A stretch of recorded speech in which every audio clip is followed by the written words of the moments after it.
प्रिय पत्रकार साथियों, निरंतर आपके अप्रतिम सहयोग के लिए बिहार प्रदेश कांग्रेस कमेटी आपका आभारी है।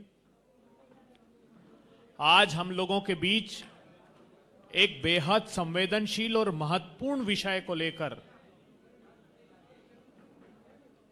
इस देश के ख्यातनाम राजनेता, राज्यसभा सांसद और बिहार के वरिष्ठ नेता अखिलेश प्रसाद जी हमारे साथ मौजूद हैं। मैं आगे औपचारिक शुरुआत के लिए राजेश राठौर जी से अनुरोध करता हूं कि वे पत्रकार वार्ता का औपचारिक शुरुआत। नमस्कार मित्रों।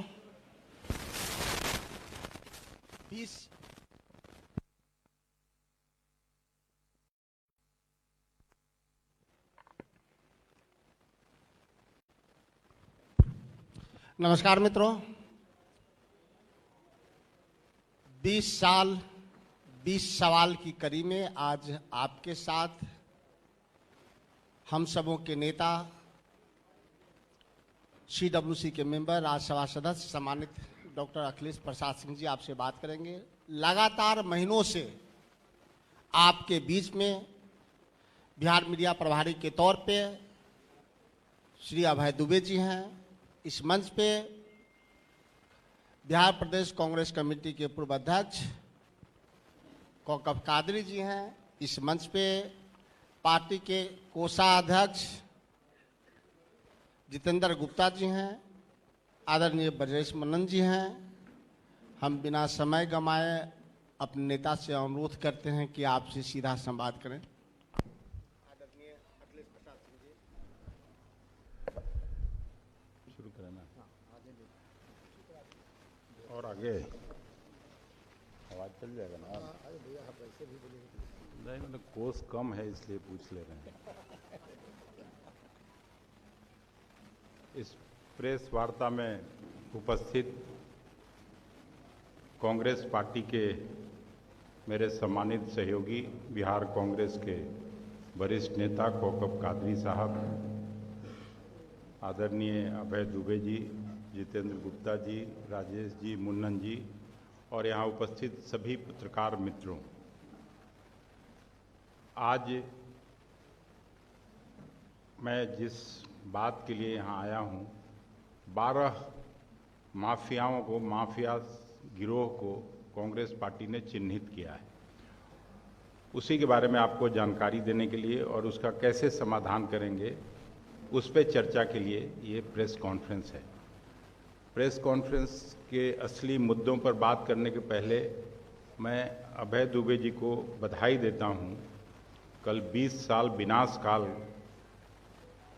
की जिस तरह से विस्तृत तैयारी इन्होंने की थी और आप लोगों को भी कई पत्रकार मित्रों ने भी कहा, उसका तारीफ किया और मैं भी सार्वजनिक रूप से इनकी प्रशंसा करता हूँ। भाजपा राज में समूचा बिहार 20 साल से माफियाओं की गिरफ्त में है। चारों ओर से बिहार में लूट मचा है। कांग्रेस पार्टी ने उन लोगों को चिन्हित करके आपके सामने वो बात लाना चाहते हैं और जैसे ही महागठबंधन के नेतृत्व में सरकार बनेगी, माफिया मुक्त बिहार होगा, शुद्ध के लिए युद्ध होगा और चप्पे चप्पे पर सारे माफिया को हम लोग समाप्त करने का प्रयास करेंगे। पहला जो ये है हम लोगों का कि माफिया के लिए हमारी सरकार में बस 2 ही स्थान रहेंगे। ये चुनाव उनको करना है, या तो उनका स्थान जहन्नुम में होगा या जेल में होगा। माफिया का मार्शला, माफिया के लिए 2 उपाय, पीठ पे गोली, पेट पे लात। पहला जो माफिया का गिरोह, खास करके जो गरीब गांव और टोले में रह रहे महिलाओं के साथ कर रहा है, वो माइक्रो फाइनेंसिंग माफिया है। सूदखोरी और महिलाओं के शोषण का संगठित रूप से जो एक कर्ज का बोझ में फंसी हुई लगभग 1 करोड़ 9 लाख महिलाओं पर औसतन 30,000 रुपया का बकाया की जानकारी मिली है। वसूली के नाम पर धमकी, अपमान और हिंसा की रिपोर्ट आए दिन मिलते रहती है। हम लोग क्या कार्रवाई करेंगे? तत्काल मोरेटोरियम प्रस्ताव लाके ऋण रिकवरी में अवैध तरीकों पर कड़ी पुलिस और न्यायिक कार्रवाई करेंगे। पीड़ित महिलाओं के लिए राहत और पुनर्वितरण कार्यक्रम चलाएंगे और माफियाओं के परिसंपत्तियों की कुर्की करके उसको जब्त करने का काम करेंगे। दूसरा जो भू माफिया है वो लैंड माफिया है, उससे भी आप सभी भी उन लोगों के कहीं न कहीं गिरफ्त में जरूर आए होंगे, आपका परिवार का लोग आया होगा। आम लोगों की ज़मीन, सरकारी व दान की ज़मीन पर फर्जी रजिस्ट्री, दखल, बटाई और अवैध नामांतरण के माध्यम से कब्जा जो ये लोग करते हैं। राजनीतिक तथा प्रशासनिक संरक्षण में के जाल की जानकारी, मुख्य घटना केंद्र जो है इन लोगों का पटना, गया, मुजफ्फरपुर, दरभंगा और बोधगया है। इन लोगों पर भी महागठबंधन की सरकार बनेगी तो तुरंत हम त्वरित कार्रवाई करेंगे। रिकॉर्ड ऑडिट, नकली रजिस्ट्री रद्द करेंगे, कब्जा मुक्तिकरण अभियान चलाएंगे, तस्करी में लिप्त अधिकारियों पर सख्त जांच और ट्रांसपेरेंसी पोर्टल पर जमीन के लेन देन का पब्लिसाइज करके सार्वजनिकरण करेंगे। तीसरा जो बालू माफिया सब लोग पूरा बिहार झेल रहा है, ये खास करके गंगा नदी में, सोन नदी में, कोसी और गंडक नदियों के किनारे अवैध बालू खनन, रॉयल्टी चुराना और ट्रांसपोर्ट से काला धन की उगाही करना। स्थानीय पुलिस, खनन विभाग और नेताओं की मिलीभगत से ये सब चल रहा है। इसके प्रमुख जिले हैं भोजपुर, बक्सर, सारण, रोहतास, पटना और लखीसराय। इन लोगों पर भी कड़ी कार्रवाई, खास करके नदियों के किनारे निगरानी के लिए एक टास्क फोर्स बनाया जाएगा। ड्रोन और सैटेलाइट निगरानी से इन लोगों पर रोक लगाई जाएगी। अवैध ट्रकों की जब्ती होगी और दोषी ठेकेदार, परिवहन नेटवर्क पर कड़ी कानूनी कार्रवाई किया जाएगा। शराब माफिया, ऐसे तो शराबबंदी बिहार में लागू है, लेकिन जहां चाहिए वहीं शराब मिल रहा है। शराबबंदी या सीमाओं के बावजूद तस्करी नेपाल और उत्तर प्रदेश से आपूर्ति हो रहा है और स्थानीय नेटवर्क का धंधा फल फूल रहा है। इसमें पुलिस, उत्पाद विभाग व स्थानीय राजनीतिक संरक्षण सबको मिलता है जो ये इस काम में है। इस पे भी हम लोगों की सरकार बनेगी तो कार्रवाई करेंगे। सख्त सीमांत निगरानी, ट्रांस स्टेट संयुक्त जांच, तस्करी रूट्स पर छापे और अवैध स्टॉक व कारोबार का सीजर होगा। पांचवा जो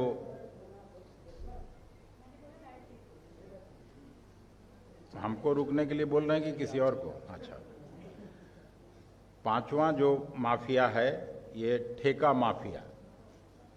सड़कों, पुलों, भवनों, जल नल, बिजली और ग्राम स्तर पर योजनाओं में फर्जी ठेके, काम कम, भुगतान ज़्यादा। नल जल, हर घर बिजली, स्मार्ट मीटर और स्कूल भवन निर्माण से जुड़े गड़बड़ झाले आप लोगों को भी मिलते रहते होंगे। इन पर भी हम लोग कार्रवाई करने का योजना बनाए हैं कि सार्वजनिक खर्च का ऑडिट, ई टेंडरिंग अनिवार्य, ठेकेदारों की क्षमता परीक्षा, फेज्ड पेमेंट और फोरेंसिक ऑडिट, भ्रष्ट ठेकेदारों पर प्रतिबंध हुआ आप तुरंत उसको आपराधिक मुकदमा लगाना।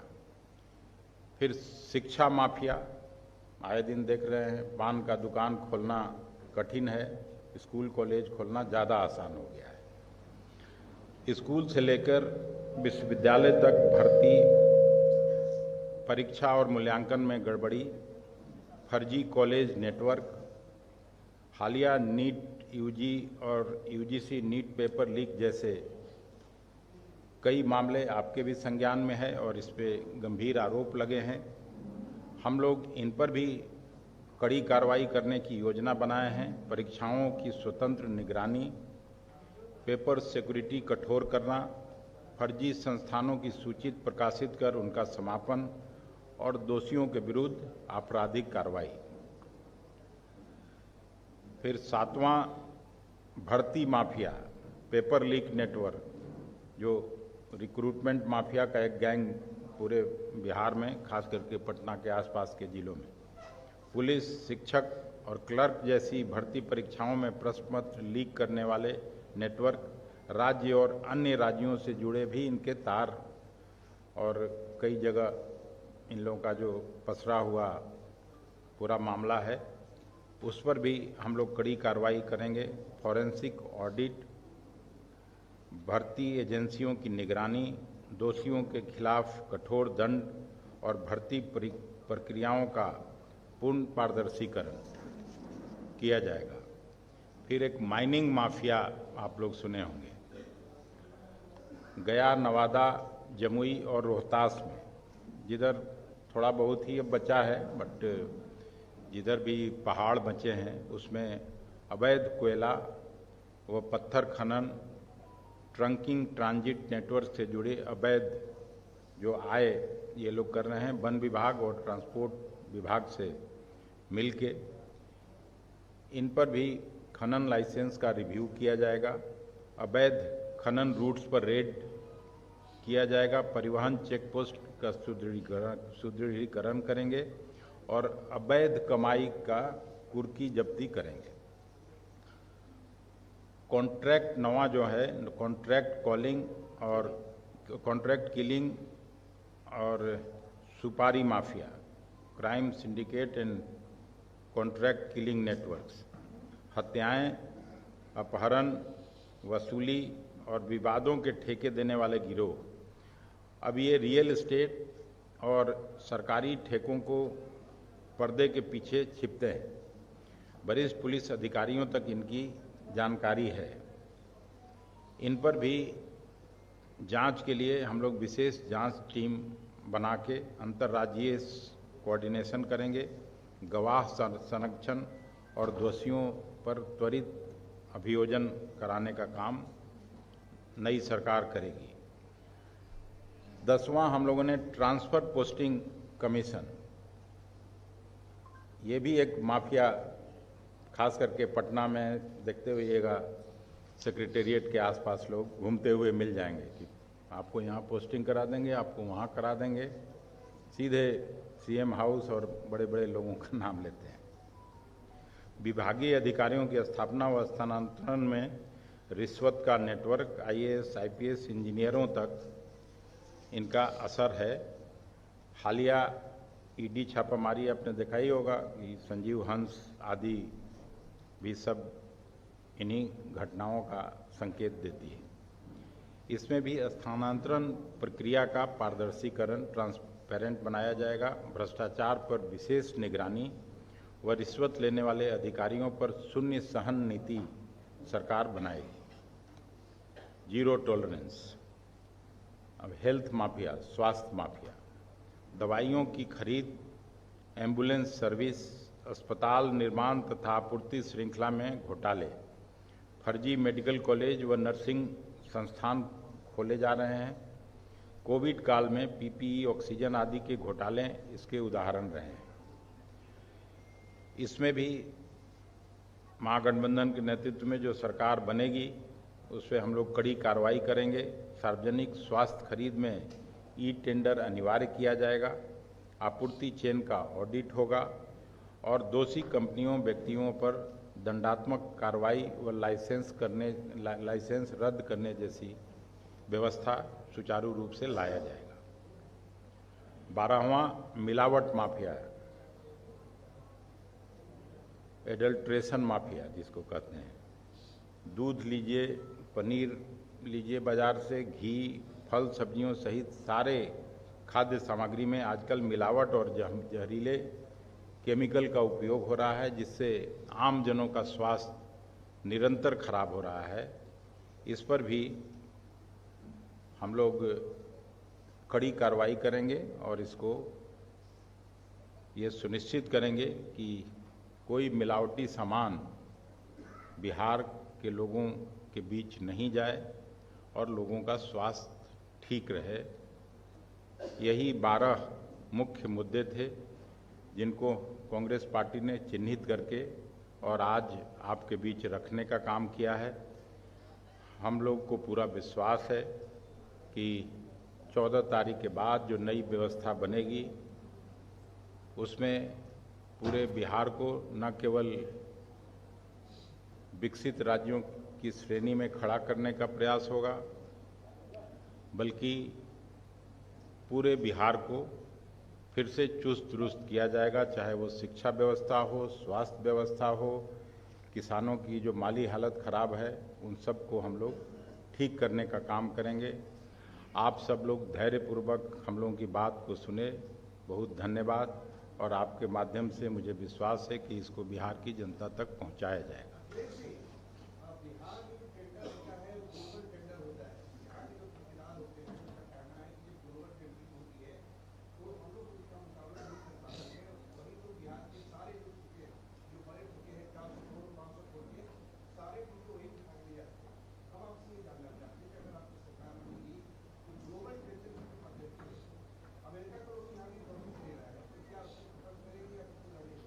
नहीं, उसको हम लोग देखेंगे कि बिहार के लोगों को, जो बिहार में काम करने वाले और उस फील्ड में जो स्पेशलिस्ट हों, उनके लिए फिर उसको रिव्यू करके समुचित व्यवस्था करेंगे कि बिहारी फर्स्ट का फॉर्मूला हम लोग बनाने का काम करेंगे।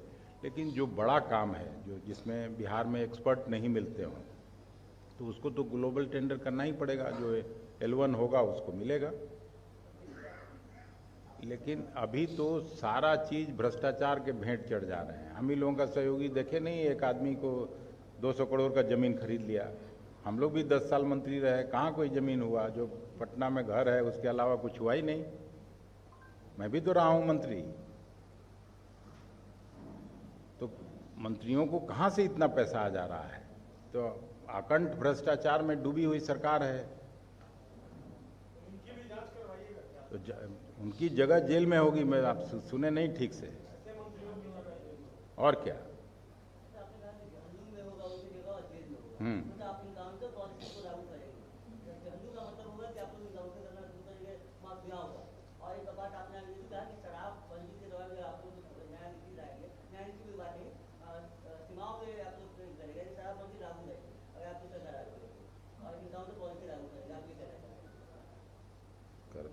कर तो उनको कहाँ स्वर्ग में हम लोग थोड़े ही ले जाएंगे। जो लोग इस तरह का है,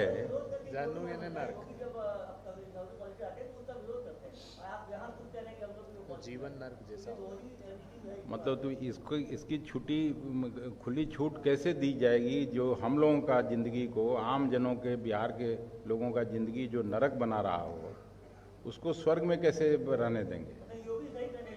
नहीं, योगी सही नहीं कर रहे हैं। योगी की तरह योगी तो किसी को ये कर दे रहे हैं। जो लोग गलत कर रहे हैं, योगी तो पकड़ पकड़ के धर्म के आधार पर भी वहाँ किलिंग हो रहा है। तो ये काम थोड़े ही हम लोग करने जा रहे हैं। धर्म के आधार पर क्रिमिनल और जज दोनों नहीं बनेगा ना। अरे आप उल्टा कर रहे हैं यार। और नया सवाल। नहीं, ये गलत सूचना आपको मिली है। मैं आपको साफ कर दूं। एक तो लालू जी का जो दरवाजा है, मिलने जुलने का स्टाइल है, आप भी चाहिएगा तो अभी जाके मिल लीजिएगा, हम चाहेंगे तो अभी जाके मिल लेंगे। लालू जी से मिलने में किसको परेशानी है? तो कोई योजना नहीं थी मिलने की। और रात में मैं मिला था अशोक गहलोत साहब से, तो बल्कि वो खुद ही चर्चा कर रहे थे कि अगली बार जब मैं आऊँगा तो लालू जी से मिलेंगे। और उनकी रात में बात हुई थी तेजस्वी प्रसाद यादव जी से फ़ोन पे। ऐसा तो है नहीं, ये तो पता नहीं कहाँ से गलत न्यूज़ चलाते हैं। आरजेडी और कांग्रेस का जो संबंध है वो सबको मालूम है। सार्वजनिक तौर पर इसको कोई कहने में गुरेज नहीं है। और ख़ास करके लालू जी जैसे व्यक्ति, उनसे मिलने में तो किसी को दिक्कत हो ही नहीं सकती है। दिक्कत हो तो अभी मेरे साथ आप सारे लोग चलिए, मैं सीधा गाड़ी से घुसा के उनसे मिलवा के ले आता हूं। सुलझा ही हुआ है, उसमें उलझा क्या है? एनडीए में बैठक खत्म हो गई?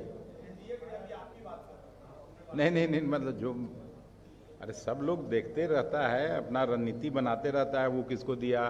कल 51 सीट पीके का आप लोग आज सार्वजनिक किया, तो उसको सब पे समीक्षा करती है ना सभी पार्टी, कहाँ किस बिरादरी को मिला, किस रिलीजन के व्यक्ति को मिला, वहाँ के।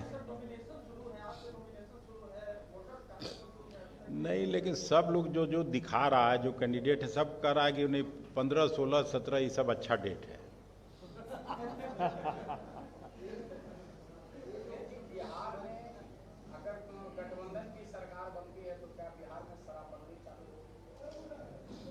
हम लोग गांधी जी के विचारधारा की पार्टी हैं, और ये सवाल कोई कांग्रेसी से करिएगा तो ऐसा बात कोई करेगा?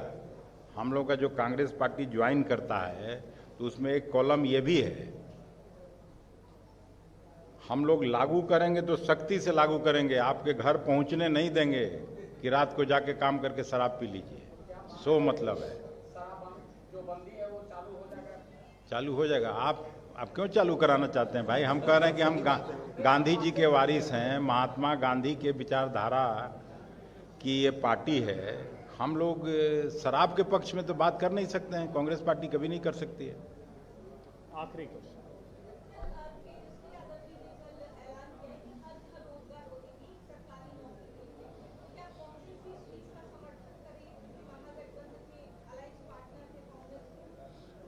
नहीं, क्यों, बिल्कुल समर्थन करते हैं। हर घर में एक नौकरी मिलेगा तो इसका तो कोई राजनीतिक पार्टी विरोध नहीं कर सकता है। हम लोग चाहते हैं कि बिहार खुशहाल बने, हर बिहारी खुशहाल हो, तो अरे भाई, संभावना को क्यों खारिज करते हैं? संभावनाओं को कभी खारिज नहीं करना चाहिए।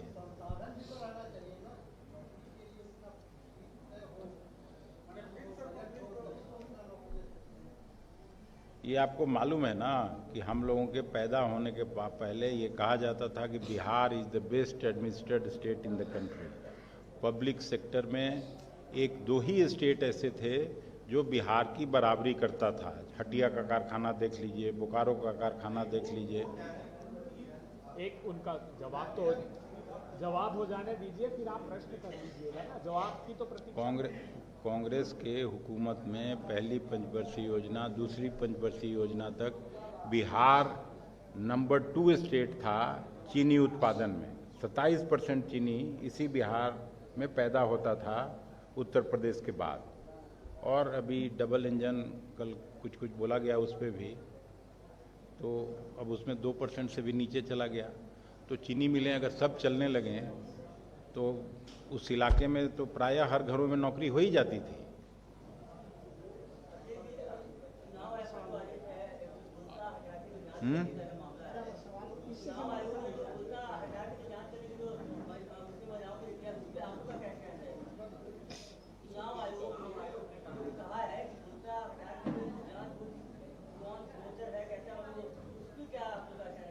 अब एक महीना जो है चुनाव आयोग पर ज़्यादा हम लोग नहीं बोलना चाहते हैं। हम लोग केवल यही उनसे अनुरोध करेंगे कि फ्री एंड फेयर पोल हो, गरीब और वंचित तबका का हर व्यक्ति बूथ तक पहुंच के अपना मतदान कर सके। यही खाली हम लोग गुजारिश करेंगे, बाकी कुछ नहीं। Thank you.